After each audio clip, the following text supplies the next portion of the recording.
But you know the big difference between conservatives and liberals is that no one has tried to kill Kamala Harris in the last couple of months. And he almost said we haven't tried to kill Kamala Harris. I didn't create 20,000 illegal migrants coming into Springfield thanks to Kamala Harris's policies. So he's not saying that he made up the cat story. He's saying his constituents are telling him this thing. He's elevating their complaints, and then he's quote unquote creating a story in the same way that the media create a story, meaning creates a narrative around a true story. Here's Josh Shapiro, the person who is not picked for vice president of the United States by Kamala Harris because he happens to be a Jew, on State of the Union doing his damnedest. The governor of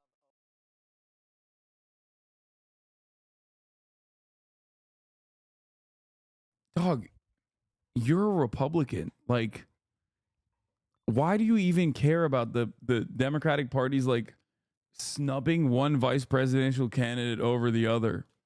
Let's get to some good shit. And I think that at this moment in time, in 2024, with all the violence and all the negative political rhetoric, we need to remember above and beyond that we must love our neighbors, that we must treat other people as we hope to be treated.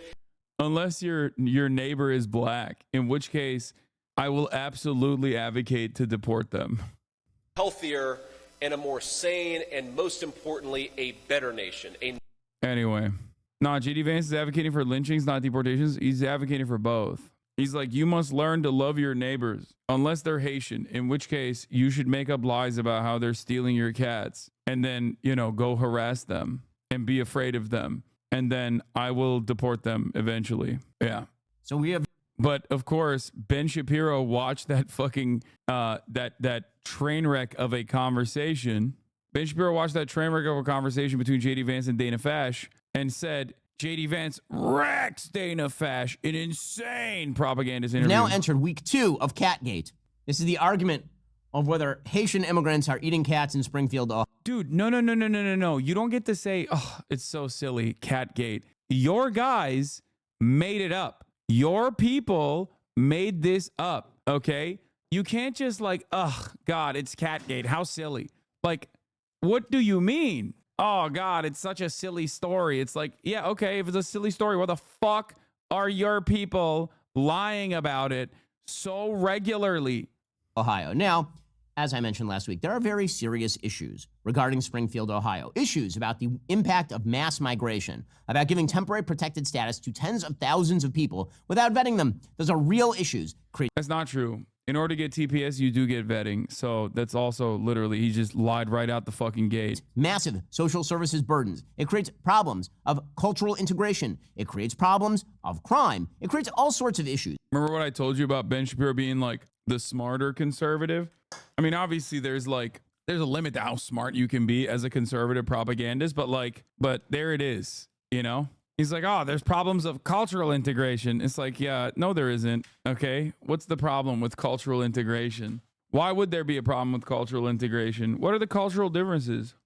When you take a town of 60,000 people and just add on 20,000 migrants from Haiti because you want to staff up the local factories as though you couldn't. For reference to fact check Ben, yes, people interested in TPS must file an application with the U.S. Citizenship and Immigration Services. All individuals applying for TPS undergo security and background checks as a part of determining eligibility. Of course it has fucking background checks.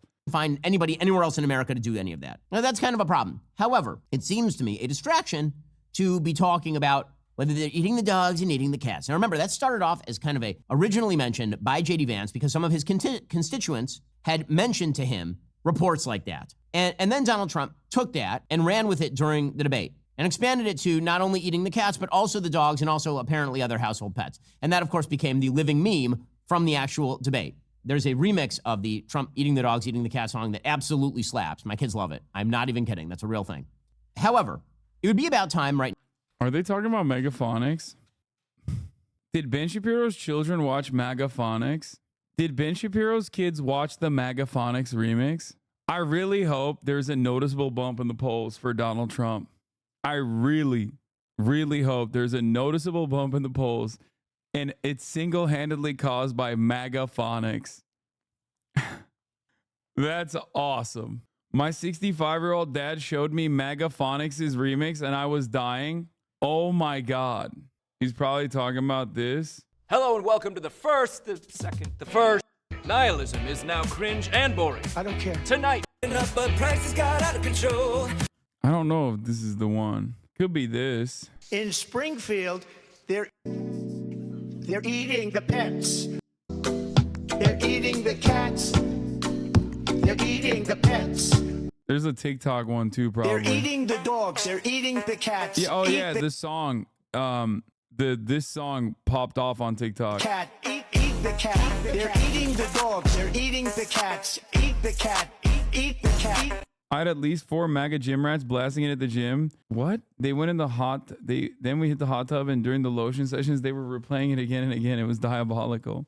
For the record, I've been DMCAing everyone who tries to re-upload it, and they all get copy strikes on their channel, lol. I don't know, man. Take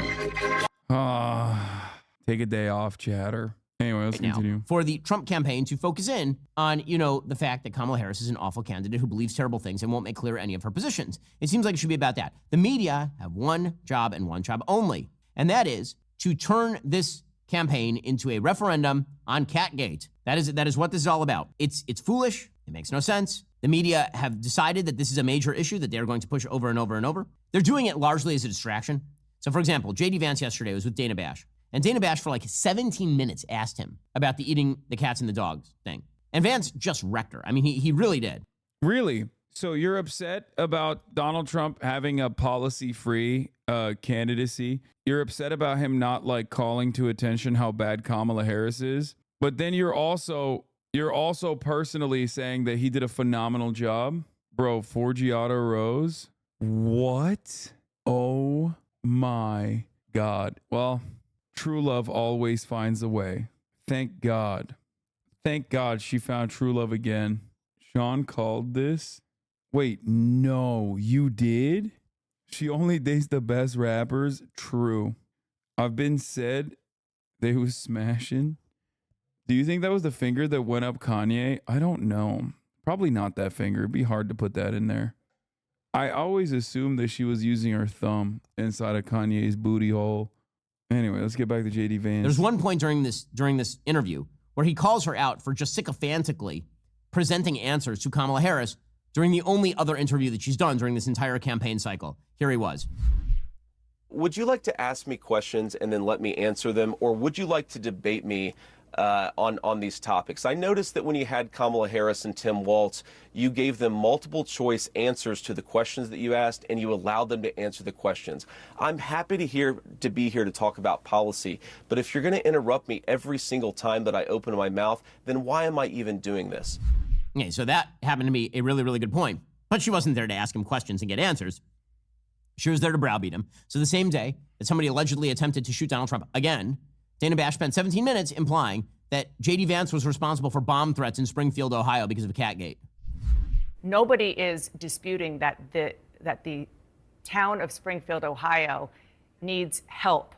But you're not just a bystander, you're the senator from Ohio. So instead of saying things that are wrong and actually causing the hospitals, the schools, the government buildings to be evacuated because of bomb threats, because of the cats and dogs thing, why not actually be constructive in helping to better integrate them into the community? Dana, first of all, let me just respond to a couple things that you said, but I want to start with something that you said, which I think is frankly disgusting and is more appropriate for a Democratic propagandist than it is for an American journalist. There is nothing that I have said that has led to threats against these hospitals. These hospitals.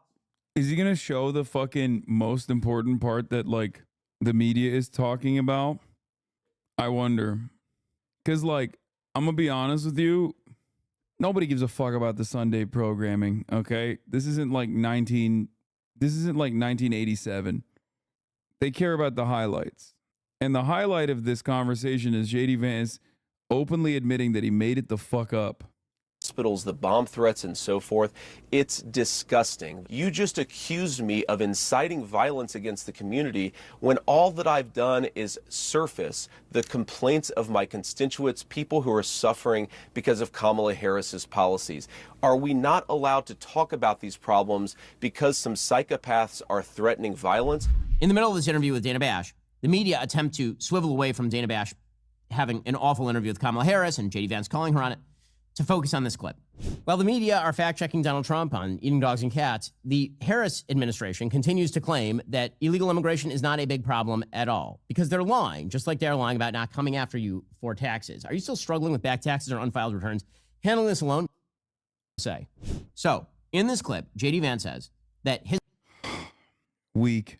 constituents have been complaining about the eating the cats thing, right? And that he has surfaced that and he has elevated that complaint as sort of the tip of the spear in order to put focus on the problems in Springfield, Ohio. The way— Oh, he is talking about it, but he's massaging it. Wow, just let it sit, Ben. Just show it. Ben, show it. Come on. An ad in a 9-minute vid is diabolical. Bro, he puts like 2 sometimes. He's crazy. He's got to be pissed, dude. There's just— Wait, what? It's popular on a lot of corners of the left to say that we have a both sides problem. And I'm not going to say we're always perfect. I'm not going to say that conservatives always get things exactly right. But you know the big difference between conservatives and liberals is that no one has tried to kill Kamala Harris in the last couple of months. And he almost said we haven't tried to kill Kamala Harris. What is this? Murat got fans? Now have tried to kill Donald Trump in the last couple of months. I'd say that's pretty strong evidence that the left needs to tone down the rhetoric and needs to cut this crap out. Somebody's going to get hurt by it, and it's going to destroy this country. Somebody is going to... What the fuck? Blessed enough to meet the Superior Park. Murat! You took a photo with a fan today? Anyway, getting back to this conversation of him just being like, nobody's trying to kill Kamala Harris. That's a crazy thing to say. Okay, that's a crazy thing to say. I can't believe the vice presidential candidate for the— I mean, I can believe it. J.D. Vance says dumb shit all the time. Out. Somebody's going to get hurt by it, and it's going to destroy this country. Somebody is going to get hurt, and you think about what an incredible wound it would open up in the United States of America. All of us, and I promise I will do my part to tone down the rhetoric, but in... Bro, by the way, ain't nobody tried to kill Kamala Harris is wild. Like, on our side, he's like, on our side, nobody tried to kill Kamala Harris. Is like, bro, both of the shooters were registered Republicans, dude. Like, what are you talking about? One guy was a registered Republican who couldn't have voted for Donald Trump because he was too young. The other guy did vote for Donald Trump in 2016. It's like, I said this last time when we found out that the shooter was a registered Republican. I was like, these guys are so used to being one note and doing political violence that they inevitably do it to themselves. But it's crazy that he's over here being like, come on, please, someone try to kill Kamala Harris. That's crazy. In particular, the people telling you that Donald Trump needs to be eliminated, you guys need to cut it out or you're going to get somebody hurt. And I know it's popular on a lot of corners of the left. Is there actually militant anti-Trump shit on the right? Not necessarily, but there's a lot of militant people on the right, and there's a lot of cranks on the right. The way that the media decided to interpret this is that J.D. Vance made up out of whole cloth the claims about people eating cats in Springfield, Ohio, that he made up a story in order to get attention. That's not what he's saying. He did say that, and everybody heard him when he said it. Just play the clip, man. They're lying about what J.D. Vance said, and it's pretty obvious from what he said that they're lying about what he said. I'm talking to my constituents and I'm hearing terrible things about what's going on in Springfield, and Kamala Harris's open border policies have caused these problems. The American media totally ignored this stuff until Donald Trump and I started talking about cat memes. If I have to, create stories so that the American media actually pays attention to the suffering of the American people, then that's what I'm going to do, Dana, because you guys are completely letting Kamala Harris coast. I say that we're creating a story. Wait. Why is he jumping through? Why are you jumping? No, point to the moment where he got caught. Come on, man. That's the good stuff. That's weird. What the fuck? Story, meaning we're creating the American media focusing on it. I didn't create 20,000 illegal migrants coming into Springfield thanks to Kamala Harris's policies. Okay, so he's not saying that he made up the cat story. He's saying his constituents are telling him this thing. He's elevating their complaints, and then he's quote unquote creating a story in the same way that the media create a story, meaning creates a narrative around a true story or a story that has been reported by his constituents. The media decide that they're going to run with this idea that he made up the cat story out of whole cloth, because what they want more than anything is to distract from the actual issues of the campaign. Here's Josh Shapiro, the person who is not picked for vice president of the United States by Kamala Harris because he happens to be a Jew, on State of the Union doing his damnedest. The governor of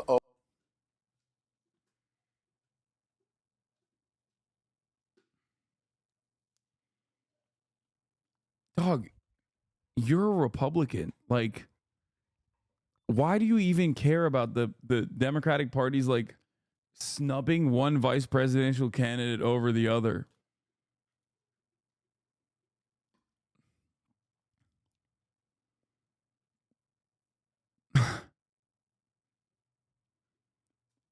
Ohio. The mayor of that town in Ohio has said this is all made up. These are all lies. There's no truth to it. And the United States Senator from Ohio just came on your show and blamed his own constituents for his own lies. This guy's so pathetic, but the thing is, it is dangerous. There is a causal connection between the BS that J.D. Vance and Donald Trump spew and the safety and security of the American people. And so, again, they're going to try and spin this into another Charlottesville hoax or into another bloodbath hoax. This is what they're going to try to do. It's nonsense. Don't fall for the propaganda. Another Charlottesville hoax? Like, dude, you're such a cowardly little bitch. It's so crazy. Being an Orthodox Jewish man who simultaneously has the ride for Donald Trump and the Republican Party is so funny. He's just over here. He's over here being like, yeah, the guys that said Jews will not replace us, you have to defend the president who defended them.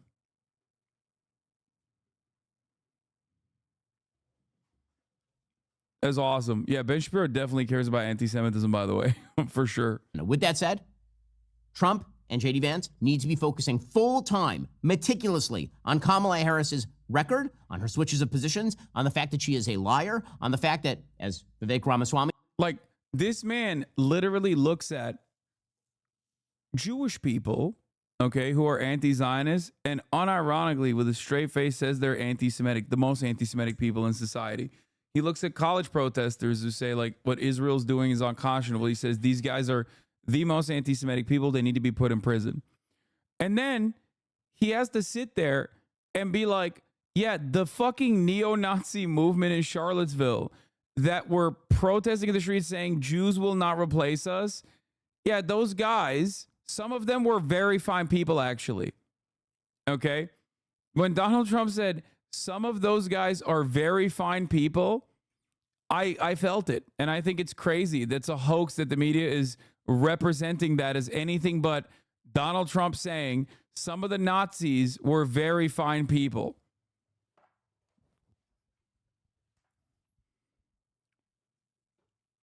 Cool stuff. He said on the show last week, she's the face of the machine. That is what they need to be focusing on. And if they do that, they will win. And they need to be focusing, obviously, on the hardcore ground game that Democrats are so good at. That's going to be the election.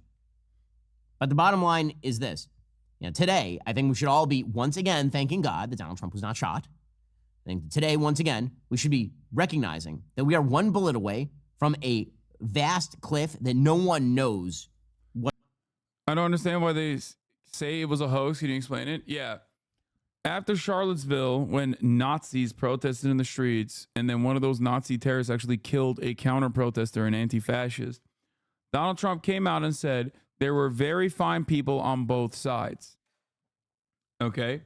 This was a very famous moment in his administration because people were like genuinely shocked that a sitting president openly fucking caped for Nazis, right? Like straight up Nazis, not even like regular old like suburban Hitlerites. I'm talking like dudes who got swastika tattoos, dudes who were like waving the swastikas, and just regular old run of the mill neo-Nazis like out and about, right?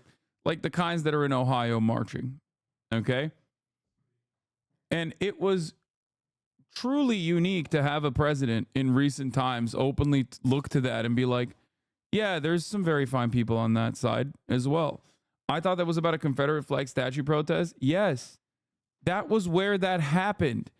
Yes, the Nazis Unite the Right was a neo-Nazi rally put together by neo-Nazis, and their goal was to protect a Confederate statue. In that protest, they were chanting, Jews will not replace us. Okay?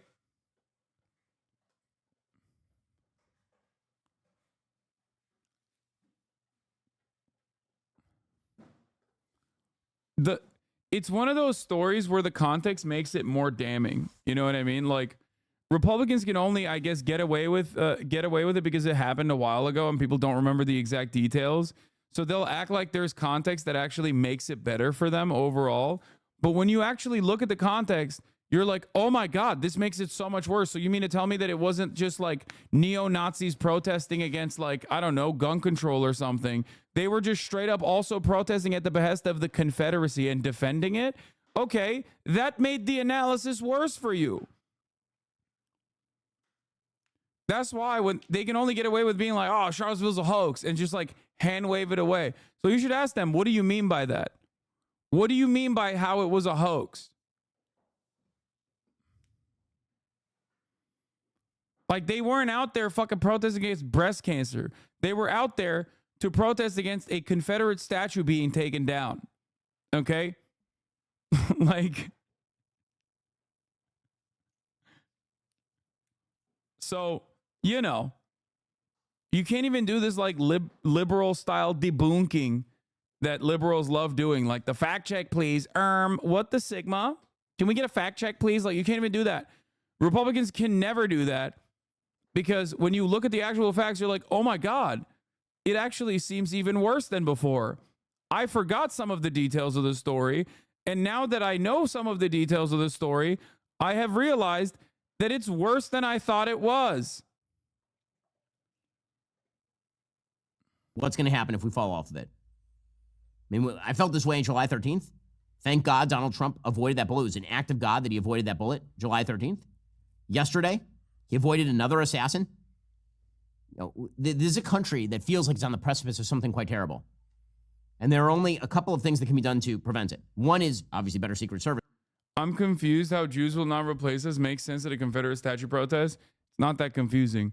The Confederate, okay, it was a statue of the Confederate General Robert E. Lee. Robert E. Lee was a fucking loser. But even Robert E. Lee on his deathbed said that there should be no monuments erected in his honor. Robert E. Lee's great-grandchildren also are very much anti-Robert E. Lee statues being erected. Many of the Confederate statues and Confederate monuments and Confederate schools that were named after generals weren't actually named in the immediate aftermath of the Civil War. Many of them were actually erected in the Civil Rights Movement. Now, do you want to understand why someone in a southern town would actually erect a Confederate statue during the Civil Rights Movement? Why would they do that? You know why they would do that. It's to tell you what the racial pecking order is. Okay? That's precisely the reason why a lot of these statues that were erected, these monuments, were put outside of courthouses, for example, as a somber reminder to know whose country you're in. Okay?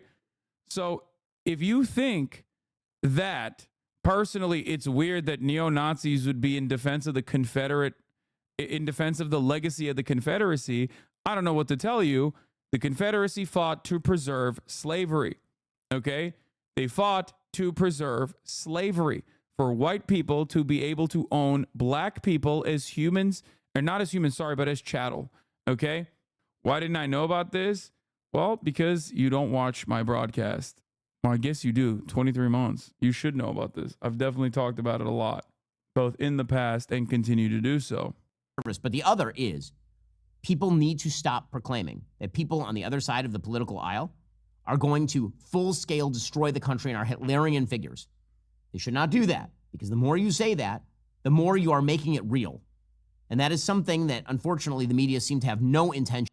Yeah, no, don't tell Don't tell Trump to like The dial NYPD back. says Don't tell Trump or JD Vance to dial back the racism.